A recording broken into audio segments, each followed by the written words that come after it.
Hello students, 11th class की chemistry में आपका स्वागत है। हम लेसन पढ़ रहे हैं परमाणु संरचना, और परमाणु संरचना में हम जो राजस्थान के विभिन्न एग्जाम में उनमें इस लेसन से जो पूछे गए प्रश्न हैं उनकी हम व्याख्या कर रहे थे। तो दूसरा पार्ट जो हम व्याख्या वाला है वो ले रहे हैं।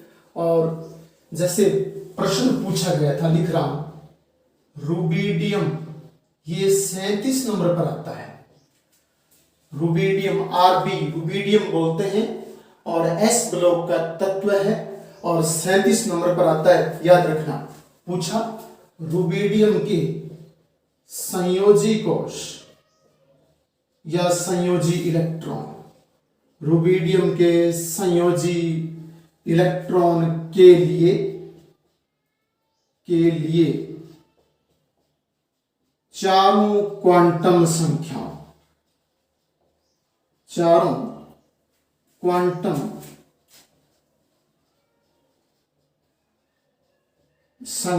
के मान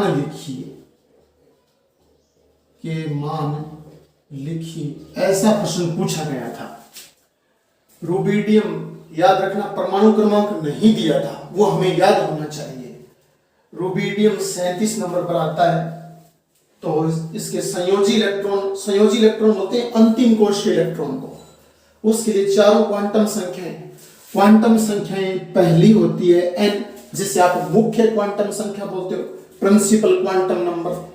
दूसरी होती है n, जिसे आप लेजीमुथल क्वांटम संख्या बोलते हो, जिसे हिंदी में कहते हैं द्विगणितीय क्वांटम संख्या।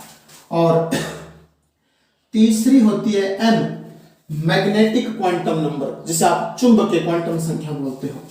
और 4 नंबर होती है स्पिन क्वांटम संख्या, जिसे आप चक्रण क्वांटम संख्या बोलते हो।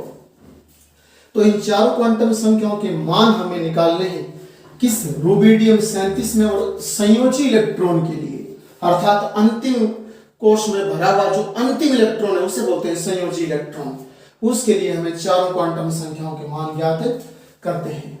तो आप रुबिडियम का जब विन्यास लिखते हो इस प्रकार से, आप रुबिडियम का विन्यास लिखोगे ना, 1s2 2s2 2p6 3s2 3p6, ऐसे विन्यास लिखोगे तो याद रखना ये s ब्लॉक का है, तो इसमें 5s1 आता है लास्ट में, ठीक है ना। 5s1 आता है इसमें लास्ट में जाकर के आप विन्यास लिखोगे, तो विन्यास लिखोगे। और विन्यास लिखने का तरीका मैंने गोले बना करके आपको समझाया था, अगर आपको याद आ रहा है तो। 1s2 2s2 2p6 3s2 3p6 4s2 ऐसे लिखते हैं ना, तो उस लिखने में, और 37 जो आपके इलेक्ट्रॉन पूरे होंगे वो 5s1 के रूप में पूरे हो जाएंगे। अंत में जाकर के 5s1 आ जाएगा, तो 37 इलेक्ट्रॉन हो जाएंगे। तो 37वां इलेक्ट्रॉन यही है, और इसे बोलते हैं संयोजी इलेक्ट्रॉन। किसमें? रुबिडियम में।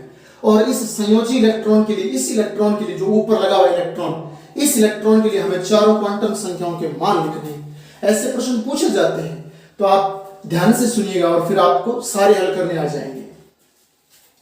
तो पहले ध्यान देना, मुख्य क्वांटम संख्या जो आपको विन्यास में अंतिम प्राप्त हुआ है वो देखिए। आप कह रहे हो हमें तो 5s1 प्राप्त हुआ है। ये जो 5 आगे लगा है, यहां देखिए 1 2 3 4 ऐसे इसमें लगे होते हैं, वो हमेशा ही क्वांटम संख्याएं होती हैं। तो यहां n का मान तो 5 आ गया, ये जो 5 मैंने लिखा है वो 5n का मान है। आई बात समझ में? और एक ध्यान में रखना आप, इस प्रकार से SPDF कक्षक होते हैं ना, तो उनमें L का मान ज्ञात करते हैं। L बराबर 0 1 2 और 3, थोड़ा यूं ध्यान रखना है आपको। तो यहां देखिए 5s आया है, S कक्षक आया है। तो S कक्षक के लिए बताइए L का मान कितना होगा, हमें तो L का मान निकालना है। तो S कक्षक आया है, और S कक्षक के लिए L का मान 0 होता है, तो इसका मान 0 हो जाएगा। द्विगुणितीय क्वांटम संख्या का मान 0 हो जाएगा। मुख्य क्वांटम संख्या का मान तो 5 हो गया। द्विगुणितीय क्वांटम संख्या यानी SPDF लिखकर और L का मान निकालते हैं SPDF की सहायता से। तो S के लिए L का मान 0, P के लिए L का मान 1, तो यहां तो L निकालना था, तो आप जानते हो यहां S दिया है, तो इस S के लिए L का मान कितना हो जाएगा? इस S के लिए L का मान 0 हो जाएगा। और ध्यान देना m का मान l से प्राप्त होता है, तो जब l बराबर 0 हो तो कन्फर्म m बराबर भी 0 होता है। l बराबर 0 हो तो m बराबर भी 0 ही होगा, तो ये भी 0 आ जाएगी। ठीक है। और s क्वांटम संख्या, इसका मान +½ और -½ होता है, यानी +1/2 और -1/2। तो यहां तो इलेक्ट्रॉन एक ही है, आप जानते हो ये s दिया है, s इस प्रकार से एक बॉक्स बनता है, इसमें एक इलेक्ट्रॉन है, तो एक इलेक्ट्रॉन तो ऊपर की तरफ मुंह वाला होगा, ऊपर की तरफ मुंह वाला, यानी ध्यान देना क्लॉकवाइज, यूं बोलूंगा क्लॉकवाइज होगा। और क्लॉकवाइज इलेक्ट्रॉन के लिए इस क्वांटम संख्या का मान हमेशा +1/2 होता है, +1/2। तो इस प्रकार से हमारे इस प्रश्न का उत्तर 5 0 0 +1/2 यानी LLMS के हिसाब से ये उत्तर हो जाएगा, और ये प्रश्न पूछा गया था। ठीक है ना। नेक्स्ट हम बात करते हैं, अगला प्रश्न था जो पूछा गया था, नाइट्रोजन परमाणु, कौन सा परमाणु, नाइट्रोजन परमाणु में 3 अयुग्मित इलेक्ट्रॉन, कौन से इलेक्ट्रॉन, 3 अयुग्मित इलेक्ट्रॉन कौन से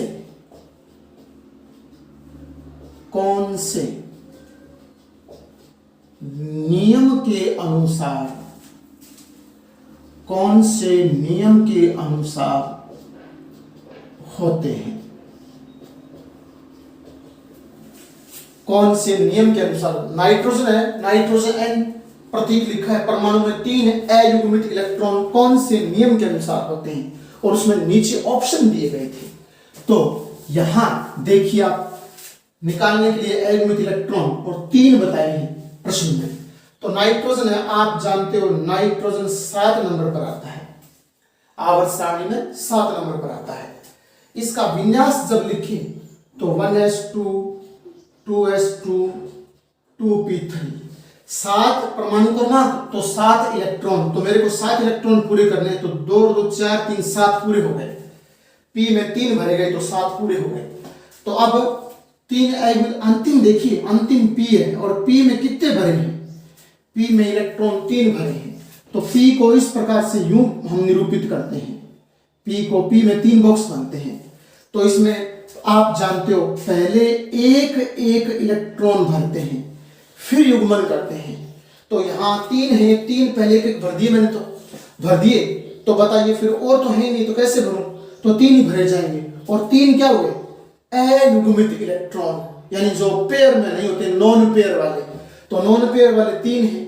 और ये 3 इलेक्ट्रॉन कौन से नियम से आए, तो एक नियम अगर आपको याद आ रहा है तो बता देता हूं मैं, हुंड का अधिकतम बहुलता का नियम। हुंड वैज्ञानिक था, हुंड का अधिकतम बहुलता का नियम है, इस नियम के अनुसार, और इसमें इलेक्ट्रॉन 3 हैं वो अयुग्मित रूप में आते हैं।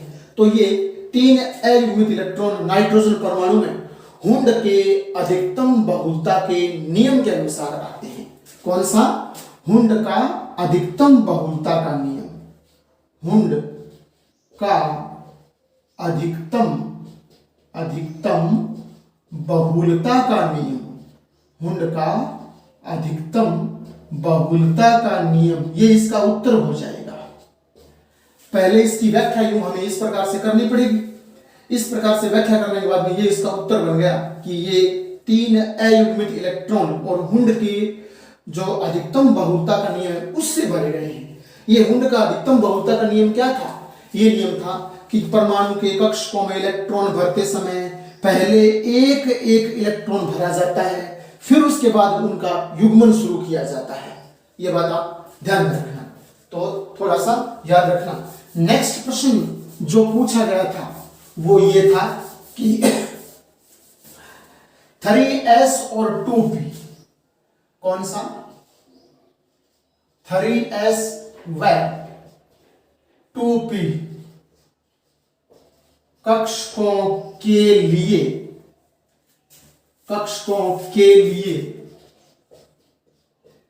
नोडीय तलों की संख्या, नोडीय तलों की संख्या ज्ञात कीजिए। तो नोडीय तलों की संख्या हमें ज्ञात करनी थी, किसमें? 3s और 2p कक्षकों के लिए। तो मैं आपको बता चुका हूं 3s यानी जब भी s आए तो आप s में से -1 कर दीजिए, यहां नोडीय तल आ जाएंगे। और p जब भी पूछे तो आप p में से 2 माइनस कर दीजिए, नोडीय तल आ जाएंगे। और d जब भी पूछे तो d में से 3 घटा दीजिए, नोडीय तल आ जाएंगे। ठीक है ना, इस प्रकार से। तो बताइए यहां 3s दिया है, 3s दिया है, तो इस 3 में से कितने घटा दूं? 1 घटा देता हूं, इस 3 में से 1 घटा देता हूं, तो नोडीय तल 2 हो जाएंगे। तो यहां लिखेंगे 3s के लिए नोडीय तल, 3s के लिए नोडीय तल। और 3s के लिए आप नोडीय तल निकालोगे तो मैं कह चुका हूं s आया है, तो s आते ही यहां दी गई संख्या में से 1 घटा दीजिए, s आते ही यहां दी गई संख्या में से 1 घटा दीजिए, तो कितना आया? 2 नोडीय तल। ठीक है, इसी प्रकार दूसरा कुछ है 2p, तो हम लिखेंगे 2p के लिए नोडीय तल बराबर 2p के लिए, और p आते ही 2 घटा दीजिए, यहां p आया है, p आया है p, तो p इस संख्या में से 2 घटा दीजिए, तो 2 माइनस 2 तो 0, तो 2p के लिए नोडीय तल 0 हो जाएंगे। और नोडीय तल आप जानते हो परमाणु कक्षक में वह स्थान जहां इलेक्ट्रॉन घनत्व नहीं पाया जाता है, परमाणु कक्षक में वह स्थान जहां इलेक्ट्रॉन घनत्व नहीं पाया जाता है, तो उसे हम नोडीय तल बोलते हैं। तो नोडीय तल आप थोड़ा सा ध्यान में रखना। नेक्स्ट प्रश्न जो पूछा गया वो बताता हूं मैं आपको, कि प्रश्न पूछा गया हाइड्रोजन परमाणु के और चौथे बोर कक्षक में, हाइड्रोजन परमाणु के चौथे बोर कक्षक में, और त्रिज्या ज्ञात करनी थी। प्रश्न क्या था? प्रश्न था हाइड्रोजन परमाणु, कौन सा? हाइड्रोजन परमाणु, हाइड्रोजन परमाणु के चौथे बोर कक्षा में, ठीक है ना, चौथा बोर कक्षा थी उसमें, और त्रिज्या हमें ज्ञात करनी थी, त्रिज्या ज्ञात करनी थी। तो त्रिज्या ज्ञात करो, लिख देते हैं। हाइड्रोजन परमाणु है, चौथे बोर कक्षा में त्रिज्या ज्ञात करनी है। आप जानते हो सारे परमाणु इस प्रकार गोलाकार आकृति के होते हैं। किस प्रकार की आकृति के? गोलाकार आकृति के होते हैं। गोलाकार आकृति के केंद्र में यहां प्रोटॉन न्यूट्रॉन होते हैं, और इन बाह्यतम कोशों में इलेक्ट्रॉन चक्कर लगाते रहते हैं। आ रही बात समझ में?